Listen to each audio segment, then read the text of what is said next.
The Last of Us Part 2 more than one season, Neil Druckmann teases Naughty Dog's next project, PS5 Pro could be launching in 2024, Horizon Burning Shores is still launching this April, all that and more in today's PlayStation news. Let's get to them. The Last of Us Part 2 more than one season. The Last of Us Season 1 just ended, and while we know Season 2 has been given the green light, co-producers Craig Mazin and Neil Druckmann are already teasing a Season 3, saying that adapting Part 2 takes more than one season. They confirmed in several interviews and the HBO podcast that they already have an idea in place for Season 2 and a loose one for Season 3, and they will be following the same process as Season 1, seeing what works from the game and what can be expanded or changed that makes sense in the new medium. And given the increased time and budget, they are also promising more Infected, which has been a criticism of Season 1.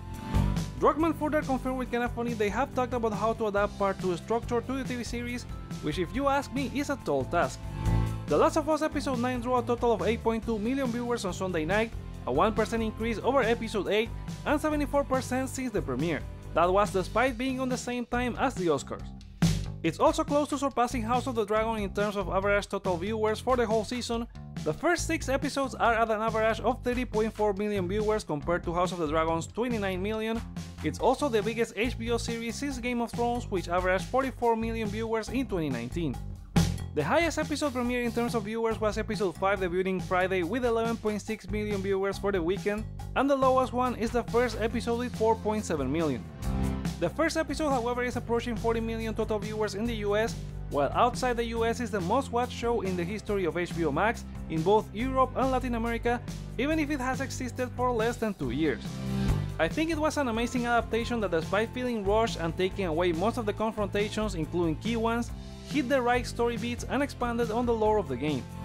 You guys also agree with 59% of you thinking it was amazing, 21% think it's great, 11% thought it was just okay, and 9% were disappointed. But what did you think about the show? And how do you think they will adapt Part 2? Let's discuss in the comments, but keep it spoiler free. Neil Druckmann teases Naughty Dog's next project. In the same Kinda Funny interview where Neil Druckmann talked about the TV show, he also teased what Naughty Dog is working on next. He had previously said they don't feel the pressure of making a sequel to The Last of Us even with the success of the TV show, and in this interview he confirmed the studio chose their next project based on the passion the team has for it to avoid getting burned out. He also indicated he hears the fans' request for The Last of Us Part 3, but the studio is already into the next project, and while he couldn't say more about what it is, there was a consideration process of different things and they picked the one they are excited about the most. While that sounds as if they won't be making a Part 3 of the game, it seemed to me more like he can't confirm or deny, and we're gonna have to wait until Naughty Dog is ready to reveal the game. Their next title, however, is The Last of Us Multiplayer, which they promise to share more news about throughout this year, so their PS5 project will be next after that. Do you think they are indeed working on Part 3 or something else? Voice your opinion in the comments. PS5 Pro could be launching in 2024. Insider Gaming's Tom Henderson is reporting that a new PS5 Pro is in development and could release around 2024 according to their sources. Henderson previously had doubts about a Pro version of the console, and their previous report only indicated a PS5 with a detachable disc drive would be coming in late 2023, which is not the Pro console version but a new model to phase out the current one and cut down production and shipping costs.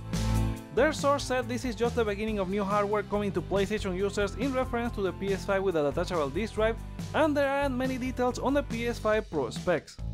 Henderson speculates that the Pro console could be related to a recent patent Sony registered about the device with accelerated ray tracing, revealed a couple of weeks ago but thought to be about the PS6. But the next-gen PlayStation won't release until at least 2028. His safe guess is it will have an improvement in visuals, performance and speed, just like the PS4 Pro to the PS4. But the main problem is if a Pro console makes sense to develop this close to just stabilized chip shortages, and with Sony aiming to sell around 30.5 million units of the current and new PS5 within the next year. Insider Gaming also comments about the rumored PlayStation showcase to happen around E3 that industry insider Jeff Grubb hinted at recently, and while they can't confirm the rumor, they can anticipate one is on the horizon to show Spider-Man 2 and the new PS5 with a detachable disc drive to launch later this year. Do you think Sony will release a PS5 Pro this generation? Are you waiting for one? Or will you get the current or upcoming PS5 with a detachable disc drive? Sound off in the comments or vote on the poll in the community tab. Horizon Burning Shores is still launching this April. We are just a month away from the upcoming Horizon Burning Shores expansion, announced during the Game Awards, and we have yet to see anything about it, but PlayStation has confirmed it will launch on April 19 on PS5. This was during an interview with Horizon Forbidden West director Matisse de Jong, where he talked about how Guerrilla is using the PS5 power to develop the expansion. Most of it was in terms of technical capabilities, such as how they use the increased specs for better image quality and fluid 60 FPS gameplay, or the almost zero load times. Since they don't have to worry about optimizing for PS4, Burning Shores will have stunning post-apocalyptic environments that will be a lot more detailed with better draw distances.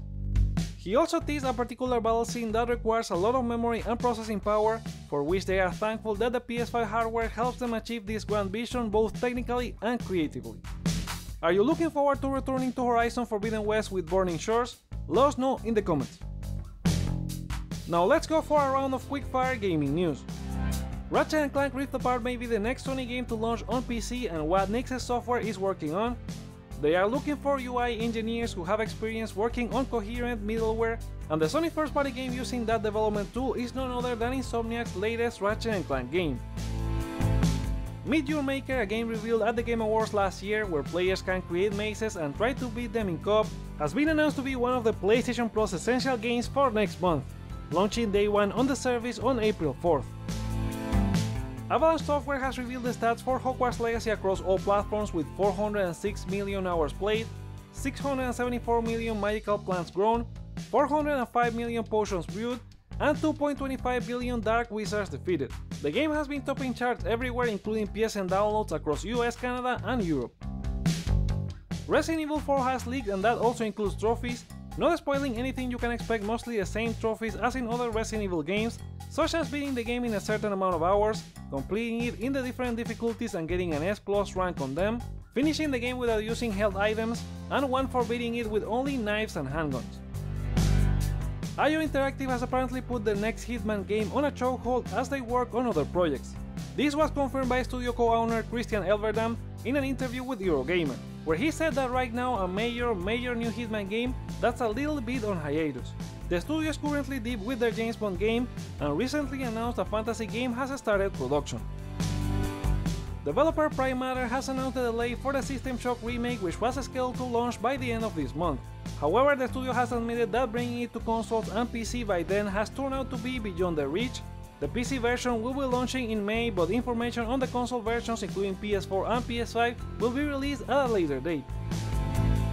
Archangel Studio has addressed the concerns about copying Elden Ring animations for their game Bleak Faith Forsaken, with one developer explaining that they bought the animations as part of a package from Epic Marketplace, since they are a small studio that can outsource all the development. However, Epic Games couldn't verify the copyright for the animation packages, hence Archangel has committed to replacing the assets. The game launched on March 10 for PC and is expected on PlayStation later this year. And those are the PlayStation stories for today. What are your thoughts on them? Share them in the comments below, let me know your feedback by liking or disliking this video, check out other videos you may enjoy while you're here, and consider subscribing for more on PlayStation. Thank you so much for watching, my name is Joseph, this is Hype for Games, and let's get hype!